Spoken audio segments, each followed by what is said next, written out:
সারিকতলা থানা জেলা পিরোজপুর। আপনার নাম পুরো নাম কি বলছেন? রেজাউল? SM রেজাউল ইসলাম, ডাক নাম বাদশাহ। আচ্ছা, ওকে। আপনি কাজ করেন হচ্ছে কোন প্রতিষ্ঠানে?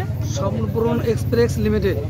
আচ্ছা, এখানে আপনাদের জেলা সুপারভাইজার। এখানে আপনারা কচুয়াতে আসছেন কি জন্য, কি উদ্দেশ্যে? আমি কচুয়াতে আসছি, আমরা একটা অফিস দেবো, একজন ইনচার্জ দেবো, তার সাথে আলাপ করছে যে আমরা এই মার্কেটে কাজ শুরু করবো। আচ্ছা, এই আলাপ করার পরে এক ভাইয়ের সাথে কথা হয়েছে, আবার ওই কিছু আপারা তারা আবার নিয়ে গেছে গার্লস স্কুলে, সেই যে বসাইয়া হেডমাস্টারের সামনে কিছু আলোচনাও করছি। তখন স্যারে বলে তো কাজগুলো অসুবিধা না, পরে আমি বন্ধ করবো, আপনারা যান। তখন বন্ধ করার পরে এই ভাইরা বলে যে আপনার কথা কলেজ মাঠে বসি। আমি তো কলেজ মাঠ চিনি না।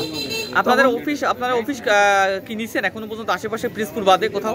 পিরোজপুর আছে, নাজিরপুর আছে, স্বরূপকাঠি আছে, কাউখালী আছে, রাজাপুর আছে, জালুকাঠি আছে, বরিশাল সদর আছে। কত মাস ধরে আপনারা এই টোটাল এনজিওটার কাজ শুরু আমাদের 1.5 মাস চলে। না, এনজিও কত সালে শুরু হয়েছে আর কি কার্যক্রম? আমাদের পিরোজপুর 1.5 মাস চলে। পিরোজপুর 1.5 মাস চলে। এমনি শুরু হয়েছে কত বছর আগে? পিরোজপুর 1.5 মাস। আচ্ছা আচ্ছা, আপনি কি এই এনজিওতে নতুন নাকি আগে? আমি নতুন। আপনি নতুন। আপনারা নিয়োগ দিছে কে? MD sir. তার নামটা কি একটু? আমান ইসলাম।